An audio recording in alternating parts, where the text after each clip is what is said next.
Les appels du Premier ministre néerlandais ont probablement été mis sur écoute par Huawei. Une adolescente implore Xi Jinping suite à la démolition de sa maison. Une altercation entre un policier et un motard déclenche de vives réactions. Les tweets d'un expert en renseignement militaire américain émeuvent les internautes chinois.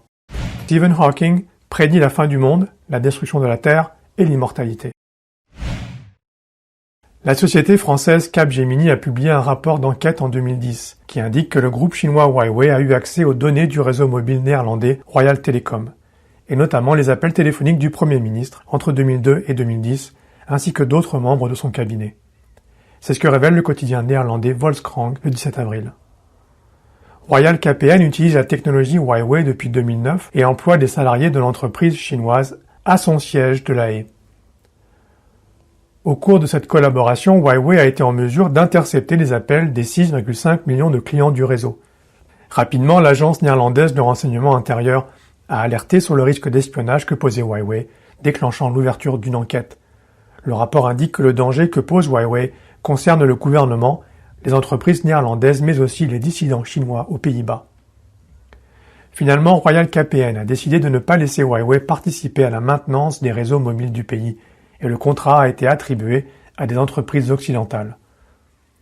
En mars 2021, les médias néerlandais ont révélé que Huawei pouvait avoir obtenu depuis 2004 les factures des clients d'une autre société néerlandaise de télécommunications mobiles, Telfort, rachetée par Royal KPN en 2005. Un audit réalisé en 2011 a également confirmé que les données de Telfort avaient été piratées. Pourtant, Royal KPN n'avait pas jugé nécessaire de poursuivre son enquête et n'avait pas alerté les autorités responsables de la protection des informations personnelles.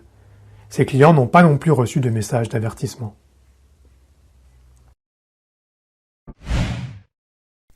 Ces dernières dizaines d'années, les expropriations et les démolitions arbitraires sont devenues monnaie courante en Chine, faisant beaucoup de victimes et d'injustices.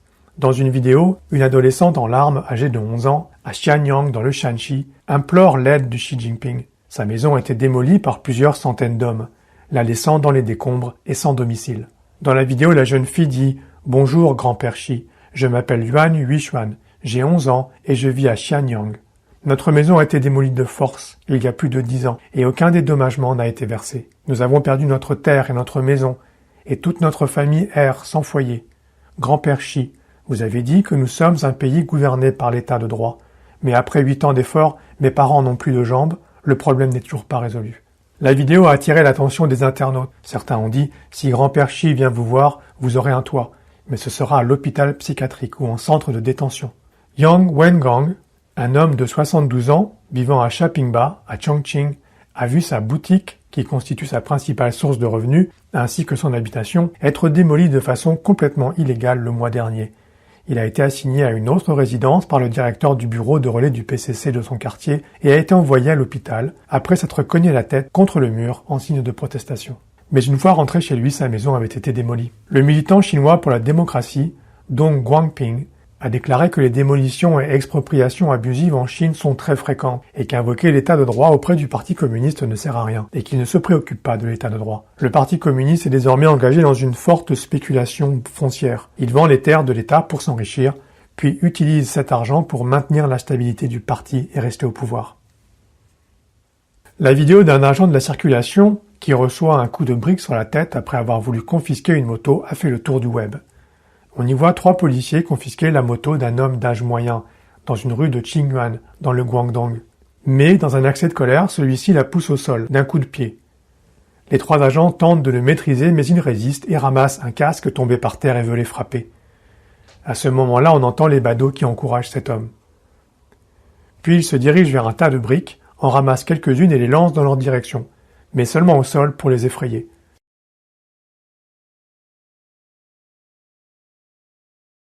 Cependant, l'une des briques a rebondi sur une poubelle et a heurté un agent en pleine tête, qui est tombé à terre. Les témoins de la scène ont immédiatement applaudi. Les 2 autres policiers se sont enfuis et ont laissé leur collègue à son sort. Le policier a fini par se relever.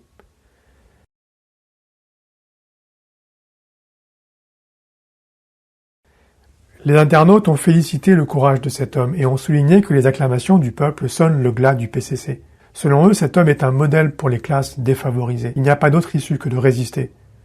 D'autres disent « Ce régime a perdu le soutien du peuple depuis longtemps. Je ne sais pas quand il s'effondrera, mais ce sera comme l'ancienne dictature soviétique. Ça ne prendra que quelques minutes. »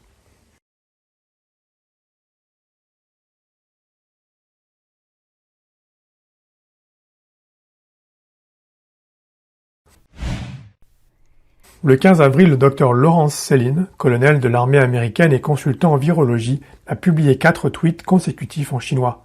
Il a écrit « Je soutiens le peuple chinois, je rejette le Parti communiste chinois ». Il a illustré ses tweets d'images contenant les mots tels que le PCC a créé le virus. Le PCC n'est pas la Chine. Il a également écrit « Ensemble, nous pourrons vaincre le Parti communiste chinois ». Il a également inclus une vieille photo de courageux chinois sauvant les raiders de Doolittle en 1942. Le raid de Doolittle est une opération militaire américaine contre le Japon lors de la Seconde Guerre mondiale. 16 avions américains ont été envoyés pour lancer la première attaque de bombardement aérien sur le sol japonais le 18 avril 1942. Mais après la mission, 13 avions ont été contraints d'atterrir en Chine en raison de la météo. Les 62 pilotes américains ont été secourus et protégés par des villageois chinois de la région. En 1991, à l'âge de 95 ans, James Harold Doolittle a écrit une lettre au peuple chinois. Je cite « Après que les bombardiers et moi-même avons abandonné nos avions et atterri sur le continent chinois, le peuple chinois nous a secourus avec un grand courage et a essayé de nous protéger. J'espère sincèrement que notre jeune génération n'oubliera jamais les immenses sacrifices consentis par les peuples américains et chinois lors de la Seconde Guerre mondiale, et qu'elle travaillera ensemble pour éviter que la tragédie de la guerre ne se répète. » Les tweets du Dr Sellin ont reçu un grand nombre de commentaires favorables de la part des internautes chinois. L'un d'entre eux a déclaré « L'éducation reçue par la population en Chine communiste est ancrée sur le principe que les États-Unis sont hostiles aux Chinois. Tant que le Parti communiste sera en place, il ne pourra y avoir de véritable amitié sino-américaine. Les deux peuples sont trompés par le PCC. » L'internaute Chi Mangxing a écrit « Merci Dr Sellin. Le peuple chinois et le peuple américain sont composés de personnes sincères, justes et bonnes. Le peuple chinois n'accepte pas d'être représenté par le Parti communiste, une bande malfaisante. » L'internaute chinois Amin a commenté « J'ai été ému aux larmes en lisant vos mots. Nous, les Chinois, nous avons été persécutés par le Parti communiste chinois pendant des décennies, et nous espérons pouvoir nous débarrasser de ce parti maléfique. » Un autre internaute, Goure, a dit « Après des décennies, le gouvernement américain a enfin réalisé son erreur et s'est rendu compte que le Parti communiste chinois est un régime maléfique qui a pris en otage 1,4 milliard de Chinois. »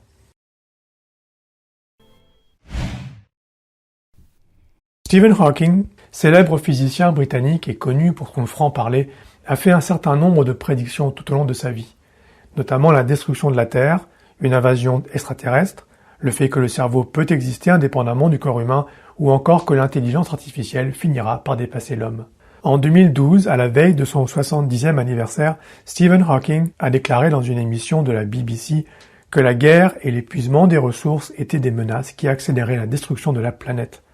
Selon lui, l'égoïsme et la cupidité de l'humanité épuisent les ressources de la planète. Il a également déclaré que les efforts de l'homme pour créer des machines intelligentes menaceront à terme la survie de l'humanité elle-même, et que le développement d'une intelligence artificielle radicale pourrait conduire à l'extinction de la race humaine. Hawking prévoit que la Terre entrera dans un mini-âge glaciaire en 2032, c'est-à-dire une baisse soudaine de la température moyenne de la Terre qui modifie l'écologie des plantes et des animaux de la planète, entraînant l'extinction de nombreux organismes. Stephen Hawking a également prédit qu'en 2045, les humains pourraient être immortels. Selon la sagesse antique, le corps meurt et se décompose, mais l'âme vit éternellement. Dans la religion, il est dit que Dieu a donné la vie à l'homme et que ce n'est qu'en pratiquant selon les conseils de Dieu ou de Bouddha que l'homme peut retourner dans le royaume éternel de l'immortalité. La science occidentale, en se basant sur la technologie moderne, suppose qu'il y aura probablement un transfert dans le futur. La conscience d'une personne mourante pourra être transférée à une personne vivante et ainsi obtenir la vie éternelle. La cyberconscience virtuelle télécharge l'esprit humain sur un ordinateur et vit pour toujours sous la forme d'un cyborg.